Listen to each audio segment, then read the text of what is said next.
My name is Jacob Odada. I'm the head of IT for the Pan-African Parliament, which is one of the organs of the African Union. It is a legislative parliament for the African continent. So in terms of digital transformation and the issue of where to move in the next few years, I'd like to start with the fact that COVID had an impact on the way we work as an institution. And this was because our membership is drawn from MPs who are across Africa, and we normally have them come to South Africa for meetings. But due to COVID, there was restrictions on movement, and they also, because of the fact that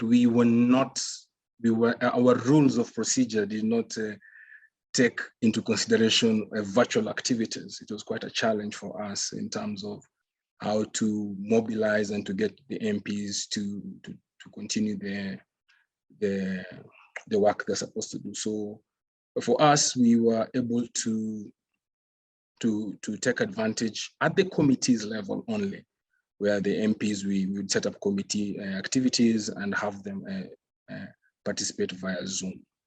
For us, in terms of administrative functions, we were lucky that we had started preparations for moving digital. So we had put in place like digital signature systems using DocuSign. One of the other things I did was I was able to get laptops for all my staff.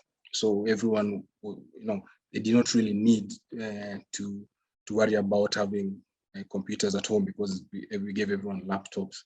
And also our systems are on the cloud. So because we've had a few security issues, so the best thing we decided was to move the systems to the cloud. So that was actually what helped us administratively. But now in terms of legislative function, we had quite a challenge because our rules of procedure did not support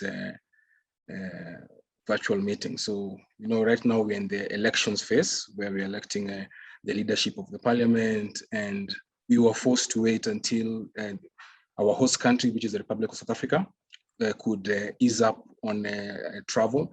Then we brought in our MPs to come and take part in the process.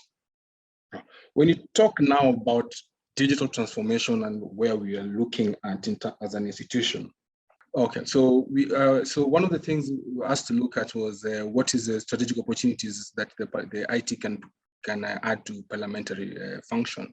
So one of the other things I did was I looked at the role of IT because we are a unique institution. We're not like a national parliament. So we are a continental parliament. So I broke it down into 4 areas, like where IT can support parliamentary practice. That is legislative effectiveness, visibility of the institution and citizen engagement, interparliamentary cooperation, and then there's the oversight. So if you notice, I did not mention anything to do with the infrastructure, because moving to the cloud, I've kind of taken up some of these functions, as much as they are key, but because some people can do it better, since Microsoft or Amazon can give you better, can manage infrastructure better for you. Some of these things, I think they're better off outsourced. So that has been the push we've been getting. So based on this, I just want to mention just a few key projects that I was looking at. One was conferencing. Because we are a multilingual parliament, we actually we work in 5 languages. We need interpretation. If there's no interpretation, there's no meeting. There's no deliberation. Now, previously the project we had earmarked upgrade of our conferencing facilities and the plenaries and the committee rooms to have new Congress, digital systems for paperless, electronic voting, either biometric or card, internet access, intercom, all these functions.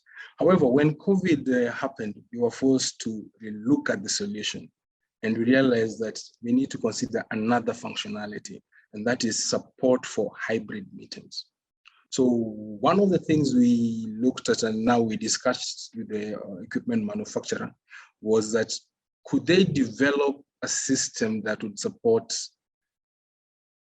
a hybrid conferencing where remote participants would have the same look and feel through either laptop, mobile phone, tablet, as someone sitting in plenary physically.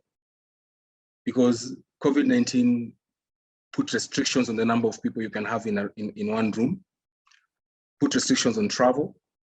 So that was one of the things that now we identified, like this is now what we need we need a hybrid solution. So that's the projects, and right now we are just securing the funding so that we can implement it. But it was very important that as we upgrade our conferencing facility, we take into consideration the hybrid functionality so that we're able to support both the remote participants and in-house participants, this especially with interpretation, because with us, without interpretation, we cannot hold a meeting. Now, the second thing that we're working on now, and this is something we're going to start soon, was development of a Parliamentary information system. So basically, we wanted to have a system which can help the legislative staff from committee to the plenary side to be able to work and have final documents in XML-based formats, because it was important for us to be able to track things like the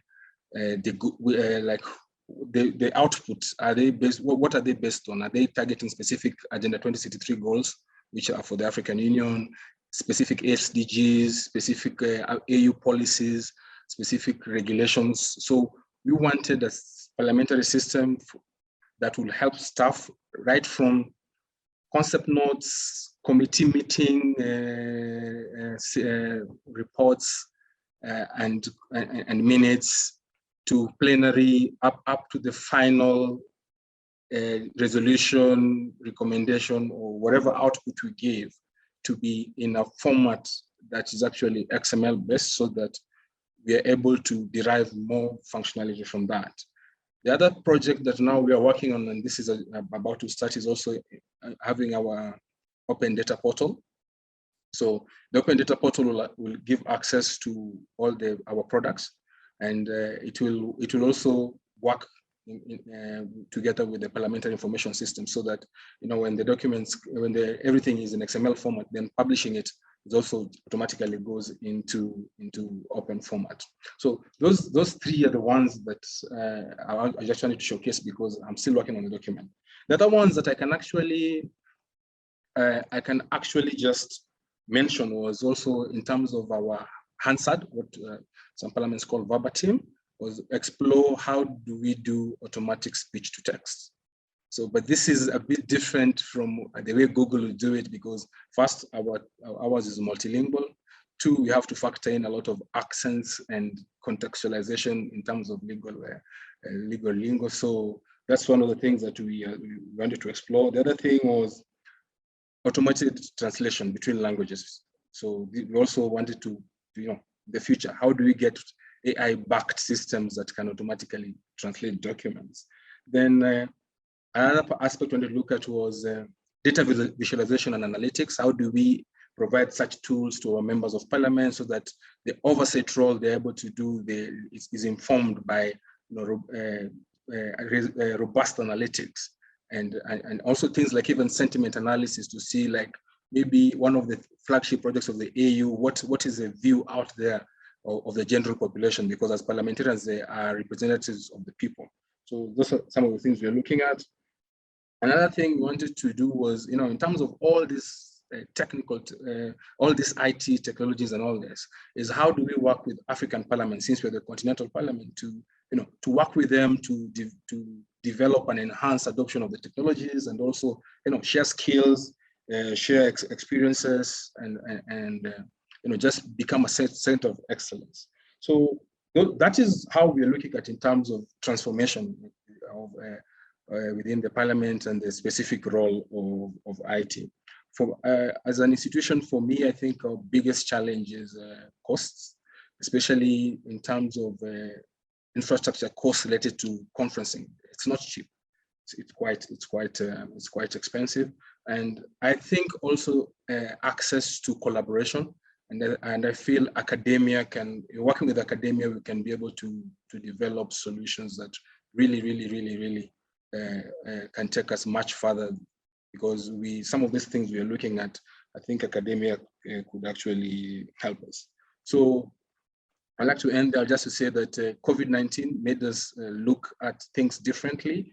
And now we are thinking of digital first, DRBC, how do we have, disaster recovery, business continuity, especially now that we know that we can actually go on lockdowns and for a long time and there's no movement.